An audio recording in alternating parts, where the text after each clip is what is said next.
Hello what's up everybody, my name is Nick and welcome back to my YouTube channel let me flow. Guys, हमारा पहला एक word है अधीरेंस। ये एक noun है।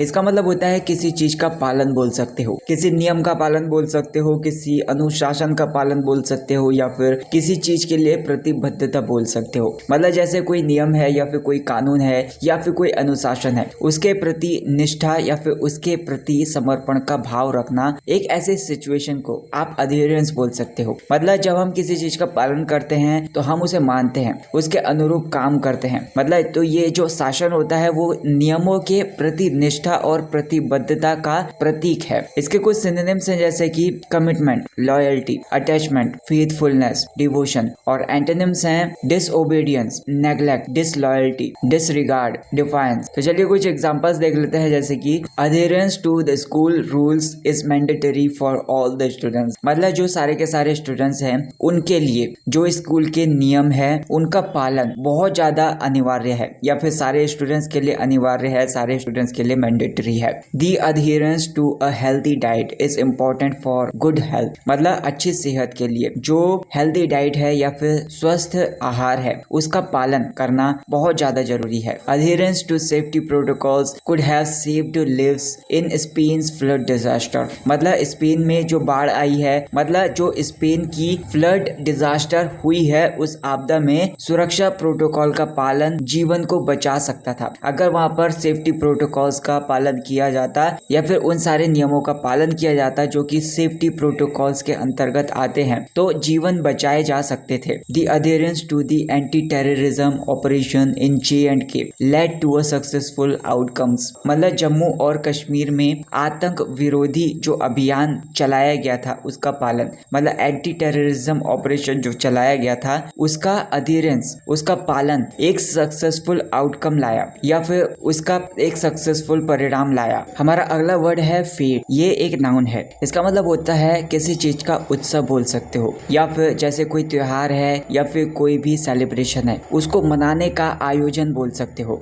तो जैसे हम कोई भी उत्सव मनाते हैं या फिर कोई भी सेरेमनी मनाते हैं तो उसमें बहुत सारे लोग होते हैं, स्पेशल अवसर का जश्न मनाते हैं। इसे आमतौर पर सार्वजनिक कार्यक्रमों के रूप में मनाया जाता है जहाँ पर बहुत सारे लोग एक जगह पर इकट्ठे हो जाते हैं। तो इसके कुछ सिनोनिम्स हैं जैसे कि festival, celebration, gala, feast, fair. कुछ एंटोनिम्स भी हैं, mourning, sadness, gloom, solitude, neglect. तो जैसे कुछ एग्जांपल्स हैं, after the tragedy no one felt like organizing a fete in Spain. मतलब ट्रेजेडी के बाद, जो भी ट्रेजेडी हुई है या फिर जो दुखद घटना हुई है उसके बाद स्पेन में किसी भी उत्सव को आयोजित करने का मन नहीं था। मतलब स्पेन में जो बाढ़ आई है उस डिजास्टर के बाद किसी भी उत्सव को आयोजित करने का मन नहीं था स्पेन में। In the face of threats Iran's officials cancelled the public fete. मतलब खतरों को मद्देनजर रखते हुए या फिर खतरों का सामना करते हुए ईरान के जो भी अधिकारी थे उन्होंने जो भी पब्लिक फेट था या फिर जो सार्वजनिक उत्सव मनाए जाते थे या फिर जैसे कि कोई भाषण आयोजित किया जाता था या फिर कोई भी प्रोग्राम आयोजित किया जाता था तो उसको रद्द कर दिया। अगला वर्ड है हमारा ग्लैमराइज। ये एक वर्ब है। इसका मतलब होता है किसी चीज को आकर्षक बनाना। जैसे कोई चीज है उसको ग्लैमरस बना देना। अब हम किसी चीज को ग्लैमरस बना देंगे तो उस चीज को स्पेशली आकर्षक बना दें या फिर बहुत ज्यादा खूबसूरत बनाकर उसको पेश करेंगे ताकि वो और ज्यादा अट्रैक्टिव लगे और ज्यादा प्रभावशाली लगे।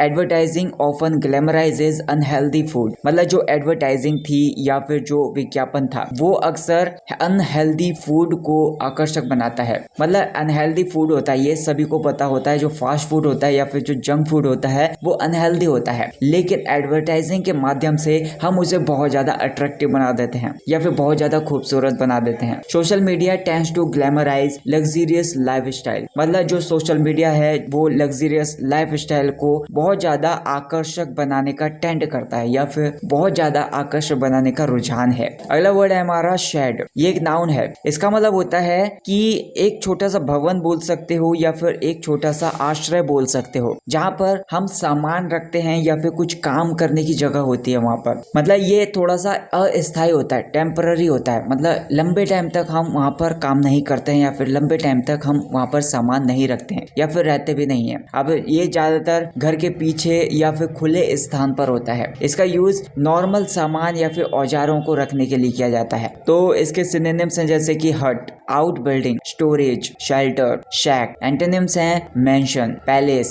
Sky scraper, villa, apartment. तो एग्जांपल्स देख लेते हैं कुछ। He keeps his gardening tools in the shed, मतलब जो गार्डनिंग टूल्स हैं या फिर जो भी गार्डनिंग में काम आने वाले औजार हैं उनको वो शेड में रखता है। The bicycle was stored in the shed to protect it from the rain, मतलब जो बाइसिकल थी या फिर जो साइकिल थी उसको बारिश से बचाने के लिए शेड में रखा गया था। Families built temporary shades after the Spain floods destroyed their homes, मतलब बहुत सारी ऐसी फैमिलीज हैं तो उन फैमिलीज ने कुछ टेम्पररी शेड्स बना दिए या फिर अस्थायी शेड्स बना दिए, मतलब कुछ ऐसे शेड्स बना दिए जहां पर कुछ टाइम के लिए रहा जा सकता था या फिर अपने सामानों को सुरक्षित रखा जा सकता था। After the Spain floods destroyed their home, मतलब स्पेन की बाढ़ में जो भी घर नष्ट हो गए थे, उनके घर खत्म हो गए थे, उसके बाद कुछ परिवारों ने कुछ टेम्पररी शेड्स बना दिए ताकि वो कुछ टाइम तक वहां पर गुजार सके। अगला वर्ड है हमारा अमेंड। इसका मतलब होता है संशोधित, किसी चीज को संशोधित करना, मतलब ये एक वर्ब है। तो मतलब किसी चीज में सुधार करना या फिर किसी चीज में कुछ बदलाव लाना। जैसे कोई भी डॉक्यूमेंट है या फिर कोई भी कानूनी कागजात हैं तो उसमें बदलाव लाना या फिर उसमें चेंज लाना, या फिर कोई भी कानूनी नियम है तो उसमें बदलाव लाना। आमतौर पर ये संशोधन का जो उद्देश्य होता है वो किसी चीज को बेहतर बनाने का होता है। तो कुछ सिनोनिम्स हैं जैसे कि modify, correct, revise, alter, update. Antonyms हैं worsen, degrade, neglect, damage, corrupt. ये ईडी फॉर्म यहाँ से हटा देना क्योंकि ये एक वर्ब है, तो यहाँ पर ये जो वर्ड है वो पास्ट फॉर्म में लिखा गया था, इसको मैंने हटाकर एक वर्ब के रूप में लिख दिया, तो इसकी वजह से ये यहाँ पर सारे के सारे पास्ट फॉर्म में दिखाई दे रहे हैं, लेकिन इनको वर्ब की फर्स्ट फॉर्म के रूप में ही यूज किया जा सकता है यहाँ पर, क्योंकि यहाँ पर मैं वर्ब की फर्स्ट फॉर्म के बारे में ही बात कर रहा हूँ। तो कुछ एग्जांपल्स देख लेते हैं जैसे कि the teacher amended the mistakes in his assignment, मतलब अपने असाइनमेंट में टीचर ने कुछ गलतियां कर दी थी तो उनकी हुई गलतियों को उन्होंने बदला या फिर उन्होंने अमेंड किया या फिर उनको संशोधित किया या फिर उनमें सुधार किया। The company amended its policies to improve employee satisfaction, मतलब कंपनी ने एम्प्लॉय की सेटिस्फैक्शन को बढ़ाने के लिए या फिर जो भी कर्मचारी हैं उसके सेटिस्फैक्शन को बढ़ाने के लिए अपनी पॉलिसीज को संशोधित किया या फिर अपनी पॉलिसीज में कुछ सुधार लाया। He amended his diet after consulting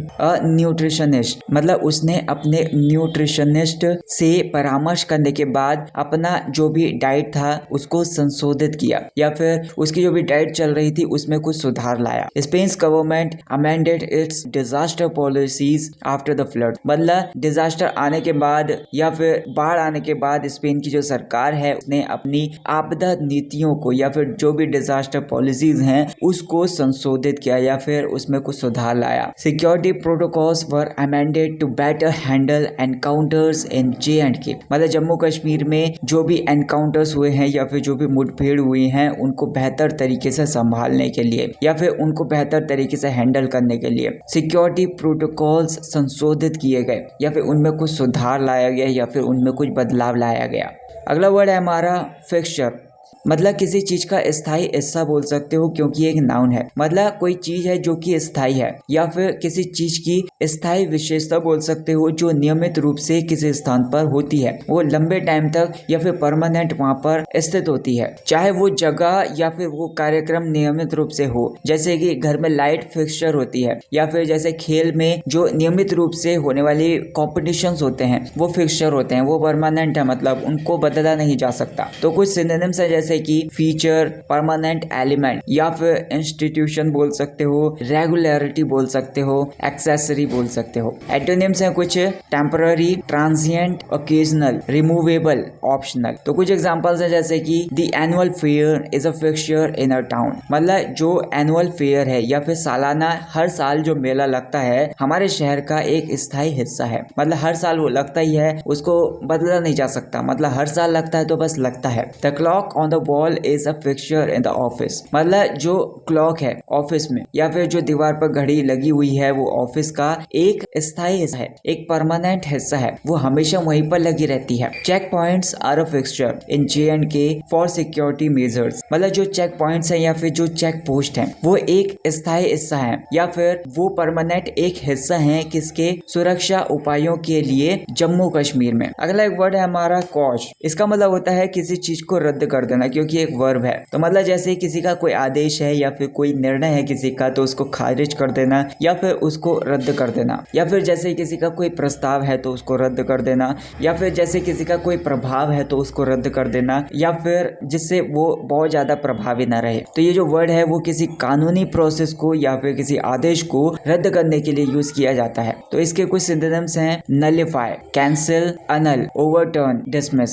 antonyms हैं approve, enforce, validate, permit, uphold. तो कुछ एग्जांपल्स देख लेते हैं, जैसे कि the court quashed the illegal order. मतलब जो इलीगल ऑर्डर था या फिर जो अवैध आदेश था उसको रद्द कर दिया गया, किसके द्वारा, कोर्ट के द्वारा। मतलब अदालत ने अवैध आदेश को रद्द कर दिया। His application was caused due to missing documents. मतलब जो उसकी एप्लीकेशन थी या फिर जो उसका आवेदन था उसको रद्द कर दिया गया ड्यू टू मिसिंग डॉक्यूमेंट्स। मतलब उसके दस्तावेजों में या फिर उसके डॉक्यूमेंट्स में कुछ कमी की वजह से। Spain governments decided against quashing flood relief efforts. मतलब स्पेन की जो सरकार है उसने बाढ़ राहत प्रयासों को या फिर फ्लड रिलीफ एफर्ट्स को रद्द करने का निर्णय नहीं लिया। अगला वर्ड है हमारा एंडेंजर। ये एक वर्ब है, तो इसका मतलब होता है कि किसी चीज को खतरे में डाल देना या फिर किसी पर्सन को खतरे में डाल देना, उसको जोखिम में डाल देना या फिर उसकी जो सुरक्षा है उसको खतरे में डाल देना, या फिर एक ऐसी सिचुएशन है उसको कमजोर बना देना। अब ये किसी भी तरह की सुरक्षा में कमी का संकेत देता है जो कि किसी के जान को नुकसान पहुंचा सकता है या फिर किसी के माल को नुकसान पहुंचा सकता है। तो इसके कुछ सिनोनिम्स हैं, जैसे कि jeopardise, threaten, risk, compromise, imperil. Antonyms हैं protect, safeguard, preserve, secure, shelter. तो कुछ एग्जांपल्स देख लेते हैं, जैसे कि स्मोकिंग एंडेंजर्स वंस हेल्थ। मतलब जो स्मोकिंग है वो खतरे में डालता है किसको, हर किसी की हेल्थ को। मतलब जो भी इंसान स्मोकिंग करता है तो उसकी हेल्थ को वो स्मोकिंग खतरे में डालता है। Ignoring safety rules endanger all employees. मतलब जो सेफ्टी रूल्स होते हैं या फिर जो सुरक्षा के नियम होते हैं उनको इग्नोर करने से सारे के सारे कर्मचारियों को वो खतरे में डालती है। सारे के सारे एम्प्लॉयज खतरे में आ सकते हैं, उनकी जान को खतरे में आ सकता है। The flood in Spain endangers both people and infrastructure. मतलब स्पेन में जो भी बाढ़ आई है उस बाढ़ ने लोगों और वहाँ के इंफ्रास्ट्रक्चर को दोनों को खतरे में डाल दिया है या फिर खतरे में वो डाल रही। So that's it guys for this video. I hope आपको ये वीडियो पसंद आई होगी। आपके जो भी डाउट्स हैं उन सारे डाउट्स को मुझे कमेंट सेक्शन में बताइए। आपके डाउट्स को मैं वीडियोस बनाकर क्लियर करने की अपनी पूरी कोशिश करूंगा। वीडियो को लाइक कर देना, चैनल को सब्सक्राइब कर देना। Thank you so much for watching this video.